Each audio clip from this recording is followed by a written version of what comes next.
Last 2 days in Kalaburagi. Hello guys, ನಮಸ್ಕಾರ ಎಲ್ಲರಿಗೂ. Welcome to my new A1 vlogs. ಇವಾಗ ಬೆಳಗಿನ ಜಾವ 5 ಗಂಟೆ ಕಲಬುರಗಿಗೆ ಹೋಗ್ತಾ ಇದ್ದೀನಿ. ಬೆಂಗಳೂರಿಂದ ಅಣ್ಣ ಬಂದಿದ್ದಾನೆ, ಪಿಕಪ್ ಮಾಡ್ಕೊಂಡ್ ಬರ್ಬೇಕು. ಈಗ ಪೆಟ್ರೋಲ್ ಹಾಕ್ಸ್ತಾ ಇದ್ದೀನಿ, ಪ್ಲಸ್ 150. ರೈಲ್ವೆ ಸ್ಟೇಷನ್ಗೆ ಬಂದಿದ್ದೀನಿ. ಅವನಿಗೆ ಕಾಲ್ ಮಾಡಿಲ್ಲ, ನಾನೇ ಹುಡುಕ್ತೀನಿ, ನೋಡೋಣ 2 ನಿಮಿಷ ಎಲ್ಲಿ ಕೂತ್ಕೊಂಡಿರ್ತಾನೆ ಅನ್ಕ. ಅಯ್ಯೋ, ವೇಟಿಂಗ್ ರೂಮ್ ಅಲ್ಲಿ ಇರ್ತಾನೆ ಅನ್ಕೊಂಡ್ರೆ ಇಲ್ಲೂ ಇಲ್ವಲ್ಲ.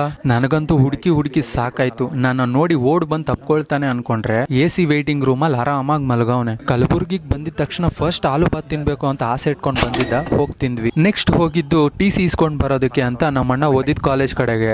ಒಂದು TC ಶೀಟ್ ಕೊಡೋದಕ್ಕೆ ವೆಯ್ಟ್ ಮಾಡಿಸಿದ್ರು ಅಷ್ಟಿಷ್ಟು ಮಾಡಿಸಿಲ್ಲ. 1 ಗಂಟೆ ಆಯ್ತು, 2 ಗಂಟೆ ಆಯ್ತು, ಅಣ್ಣ ಬಂದೇ ಇಲ್ಲ. ಆಮೇಲೆ ಬಂದ, TC ತಗೊಂಡಲ್ಲ, ಜೆರಾಕ್ಸ್ ಬೇಕು, ತಗೊಂಬರೋಣ ಬಾ ಅಂತ. ಕಾಲೇಜ್ ಟೈಮಲ್ಲಿ ಸ್ವಲ್ಪ ಏನಾದ್ರು ಜಗಳ ಆದ್ರೆ TC ಕೊಟ್ಟು ಕಳ್ಸಿಬಿಡ್ತೀನಿ ಅಂತ ಹೇಳೋರು, ಇವತ್ತು ಬೇಗ ಕೊಡಿ ಅಂದ್ರೂ ಕೊಡ್ತಾ ಇಲ್ಲ. ಆಲ್ಮೋಸ್ಟ್ 1 ದಿನದಲ್ಲಿ ಅರ್ಧ ದಿನ ಟೈಮ್ ತಗೊಂಡು ಕೊಟ್ಟು ಕಳ್ಸಿದ್ರು. ಆಮೇಲೆ ಅಣ್ಣನ ಕರ್ಕೊಂಡೋಗಿ ನನ್ನ ಫೇವ್ರೆಟ್ ಚಿಕನ್ ಬನ್ ಟೇಸ್ಟ್ ಮಾಡಿಸಿದೆ. ಗೈಸ್, ಅದು ಚಿಕನ್ ಬನ್ ತಿಂದಾದ್ಮೇಲೆ ಟೋಟಲ್ ಬಿಲ್ ಇಷ್ಟ ಆಯ್ತು.